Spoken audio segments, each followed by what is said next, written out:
Assalamualaikum warahmatullahi wabarakatuh.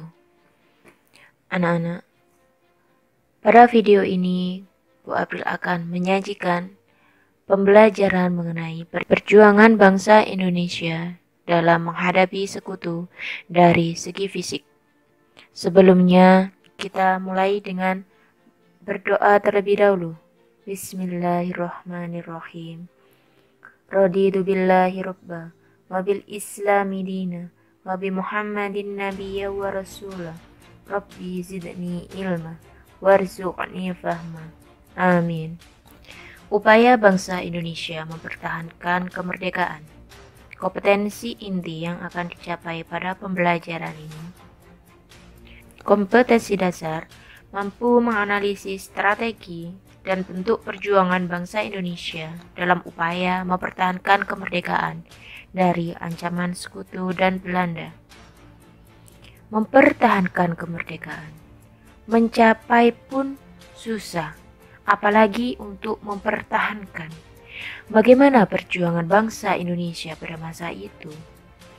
Kita akan bahas di sini. Ada 6 perjuangan fisik yang akan Bu April jelaskan pada PowerPoint ini. Yang pertama, pertempuran 10 November atau Surabaya.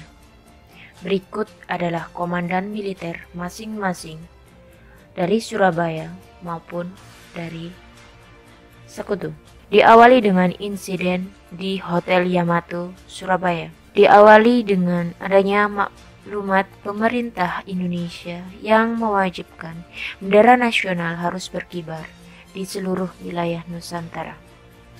Kemudian adanya gerakan pengibaran bendera di Surabaya pada insiden perobekan bendera di Yamato, di mana bendera Belanda di sana, kemudian adanya perobekan bendera warna biru. Kronologinya mulai dari Inggris yang mendarat di Surabaya, yang bertujuan awalnya untuk melucuti dan membebaskan Jepang. Pada awalnya untuk membantu Indonesia, tapi dia berkhianat. Kemudian Inggris membantu sekutu mengembalikan Indonesia pada jajahan Belanda. Kemudian Inggris dan sekutu pun bekerja sama, sehingga pasukan Jepang yang ada pada tawanan Indonesia dibebaskan dan dikembalikan kepada negaranya. Dilanjutkan dengan adanya ultimatum pada 10 November.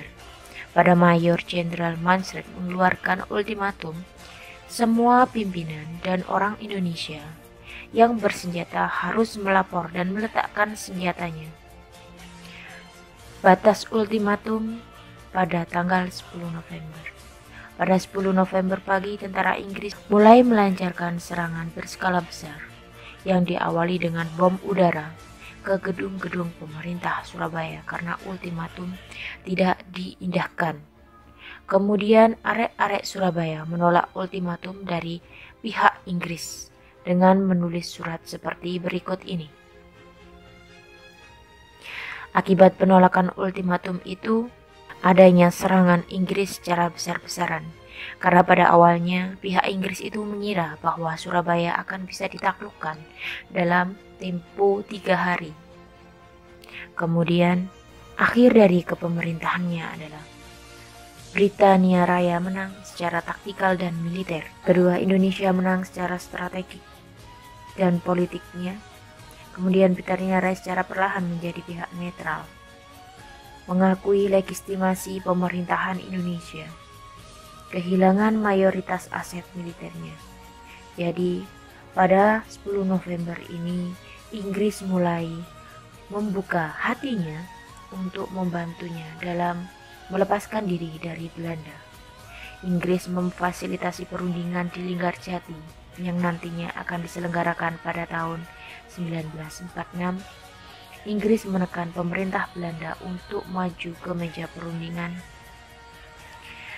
dan menumbuhkan rasa patriotisme bagi rakyat Indonesia sehingga menjadi panutan bagi kota lainnya untuk mempertahankan kemerdekaan Indonesia. Yang kedua adalah Bandung Lautan Api. Kenapa kok disebut sebagai Lautan Api? Kita mengenal peristiwa tersebut dari SD, SMP, sekarang pun kita bahas kembali. Kita ulas kembali secara garis besarnya Berikut adalah beberapa aset, pemimpin, dan korban militer pada pertempuran Bandung Lautan Api. Sebabnya ada kedua, yaitu umum dan khusus. Orang Belanda yang baru bebas dari kampung tawanan mulai melakukan tindakan yang mengganggu keamanan orang Bandung. Kemudian adanya teror yang dilakukan oleh Nietzsche. Ultimatum sekutu yang harus mengosongkan kota Bandung bagian utara. Inggris menuntut agar semua senjata api yang direbut dari tangan Jepang dikembalikan. Ultimatum yang kedua, sekutu untuk mengosongkan Bandung bagian selatan.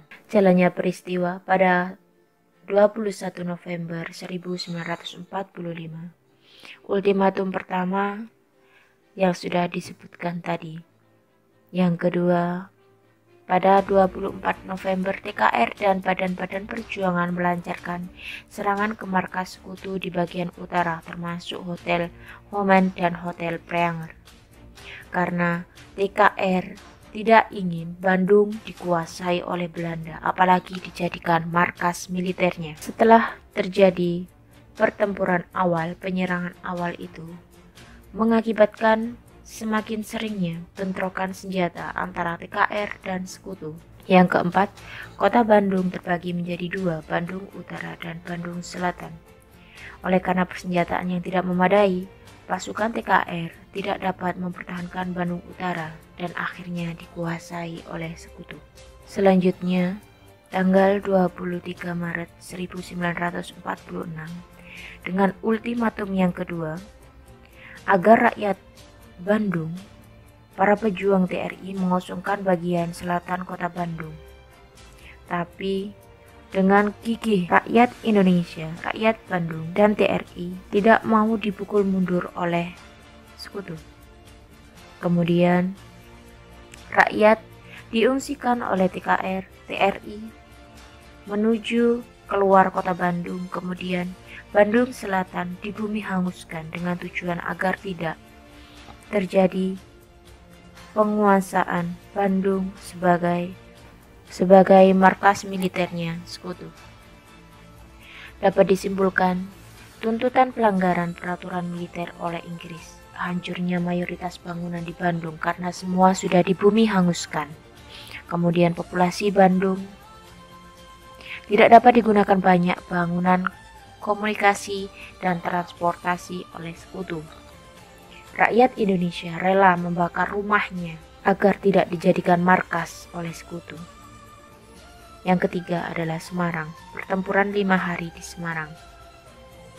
Sebabnya, pihak Indonesia mengumumkan penyerahan kekuasaan dari Jepang ke Indonesia. Yang kedua, pihak Jepang yang ingin mengambil alih kota Semarang. Meninggalnya Karyadi di Peterongan dan tertangkapnya Jenderal Hakamura. Jalannya peristiwa dimulai dari adanya tawanan Jepang yang dibawa. Kemudian mereka kabur ke batalion Gedobutai. Pada saat itu para pemuda menyerang dan adanya gencatan senjata. Tempat persediaan air yang dijaga oleh polisi Indonesia itu diserang oleh Jepang dan disiksa. Kemudian air pun diracuni oleh Jepang. Karyadi memeriksa persediaan air, namun ia pun dibunuh oleh Jepang. Pada 15 Oktober, Wongsonegoro ditawan di markas Gedobutai di Jatingaleh bersama istri dan anaknya. Kemudian di Semarang, bagian timur, utara, juga diserang oleh Jepang. Jepang menyerang kawasan hotel. Pertempuran dimenangkan oleh Jepang. Kemudian Jepang berhasil menguasai Pasar Johar, kantor papak dan kantor telepon. Selanjutnya, pada 17 Oktober 1945, terjadi perundingan mengenai gencatan senjata yang diadakan di Candi Baru. Pihak Indonesia sepakat, namun Jepang tetap melanjutkan pertempuran. Di tanggal berikutnya, Jepang berhasil mematahkan pertahanan para pemuda di sektor Jatingaleh. Terjadi perundingan untuk mengatur gencatan senjata.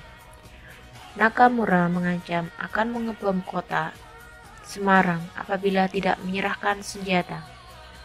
Pada saat itu, Wongsonegoro pun menandatanganinya. Pada akhir 19 Oktober, di Pelabuhan Semarang telah berlabuh sebuah kapal besar yang mengangkut tentara sekutu, yakni pasukan dari Inggris. Karena kedatangan itulah kota Semarang telah terlepas dari bahaya maut bom oleh Jepang. Tokoh pada masa itu, Karyadi, Gubernur Jawa Tengah, Wongsonegoro, dan perwakilan perundingan gencatan senjata dari Indonesia. Yang keempat adalah pertempuran Ambarawa. Berikut peta dari Ambarawa itu. Sebabnya pasukan Inggris yang mendarat di Semarang pada 20 Oktober 1945. Pemerintah Indonesia memperkenalkan sekutu untuk mengurus tawanan perang. Jadi pada awalnya sekutu itu diterima baik oleh rakyat Indonesia. Pada 26 Oktober terjadi insiden di kota Magelang antara pasukan TKR melawan pasukan sekutu. Pertempuran tersebut dapat diminimalisir karena adanya perundingan gencatan senjata antara Insinyur Soekarno dan Brigadir Jenderal Battle. Isi dari perjanjian tersebut antara lain, sekutu tetap menempatkan pasukan di Magelang untuk melindungi dan mengurus evakuasi para tahanan yang ditawan oleh Jepang. Karena sekutu menjanjikan bantuan itu kepada Indonesia sehingga diterima baik. Yang kedua, gencatan senjata dilakukan dengan segera. Jumlah pasukan sekutu harus dibatasi sesuai dengan tugas masing-masing untuk menghindari penguasaan sekutu di Indonesia. Sekutu tidak mengakui aktivitas Nica maupun organisasi di bawahnya, sehingga Nica dilarang melakukan kegiatan apapun. Kemudian Jalan Raya Ambarawa dan Magelang terbuka untuk menjadi jalur lalu lintas Indonesia dan sekutu. Dibentuk badan penghubung di Semarang, Ambarawa, dan Magelang untuk mengatasi kesulitan yang ada. Pada saat itu, Inggris mengkhianati perjanjian yang telah dibuatnya, sehingga terjadi sekutu mengebom kampung di sekitar Ambarawa. Sekutu pun tertahan di desa Jambu karena adanya serangan dari pemuda Ambarawa. Ambarawa kemudian dibagi menjadi 4 sektor, yaitu utara, selatan, timur, dan barat. Pada masa itu, Kolonel Istiman memimpin gerakan di Ambarawa, namun ia gugur, kemudian digantikan oleh Kolonel Sudirman atau Jenderal Sudirman. Bantuan berdatangan dari Jogja, Solo, Salatiga maupun Semarang. Taktik yang dilakukan oleh Jenderal Sudirman adalah taktik supit orang, mengepung ganda di kedua sisi untuk mengepung musuh. Terjadi selama 4 hari 4 malam ketika TKR mengepung musuh. Yang kelima adalah medan area. Berikut adalah komandan militer, aset militer, dan korban militernya. Sebab adanya medan area adalah bekas tawanan yang menjadi arogan dan sewenang-wenang. Ulah seorang penghuni hotel sekutu yang merampas dan menginjak-injak lencana merah putih sehingga menyebabkan pemuda Indonesia merasa dirinya diinjak-injak maupun negaranya. Pemberian batas daerah Medan secara sepihak oleh sekutu dengan memasang papan pembatas yang dinamakan Fixed Boundaries Medan Area. Kemudian sekutu juga mengeluarkan ultimatum. Dilanjutkan dengan jalannya peristiwa, pasukan Inggris dan Nica usaha menghancurkan pusat TKR di Trepet, namun usaha tersebut gagal. Kemudian strategi yang dilakukan rakyat Indonesia pada medan area pada masa itu adalah membentuk Komando Resimen Laskar Rakyat Medan Area. Kemudian pemasangan perbatasan dimulai dengan sekutu dan TKR. Jadi mulai adanya pembatasan wilayah. Tokoh-tokoh yang berjuang pada masa itu, Ahmad Tahir dan Teguh Hasan pada medan area, sedangkan pada sekutu dipimpin oleh Brigadir Jenderal T.E.D. Kelly. Yang keenam adalah Perang Puputan atau Bali, atau di daerah Bali yang dikenal dengan Puputan Margarawa. Sebab perlawanannya Indonesia dengan Belanda pada 20 November 1946 yang belum mengakui Belanda sebagai daerahnya. Kemudian adanya serangan pada Ngurah Rai pada saat pergi ke Jogja. penyerangan kembali pada Belanda dan Ngurah Rai menolak ajakan kerjasama yang diajukan oleh Belanda. Kronologinya, pasukan Ngurah Rai merebut senjata polisi Nuja pada 20 November 46. Pengurangan terhadap desa Marga, kemudian serangan secara besar-besaran dari kedua belah pihak. Belanda mendatangkan bantuan dan mengebom dari Makassar. Akhir dari perlawanan, pasukan Ngurah Rai mengadakan perang besar di desa Margarana.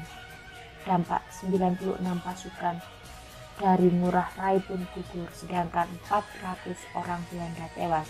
Puputan berasal dari kata pertempuran secara besar-besaran oleh pasukan Ngurah Rai. Strategi yang dilakukan Ngurah Rai adalah perang secara besar-besaran di desa Margarana tersebut. Sekian penjelasan dari Ibu April secara garis besar pertempuran secara fisik sebagai tambahan ilmu setelah kita pelajari di kelas maupun di bahan ajar secara online lainnya. Semangat belajar anak-anakku. Ingatlah para pahlawan kita yang telah gugur untuk mempertahankan kemerdekaan Indonesia.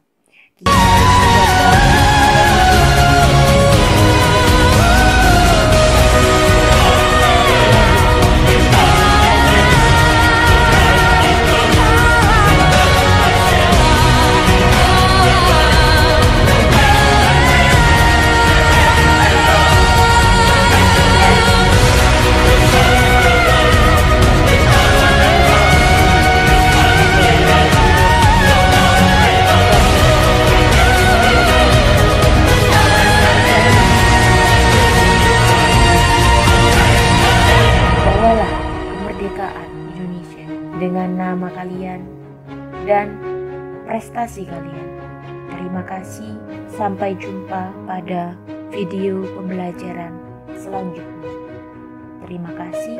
Assalamualaikum warahmatullahi wabarakatuh.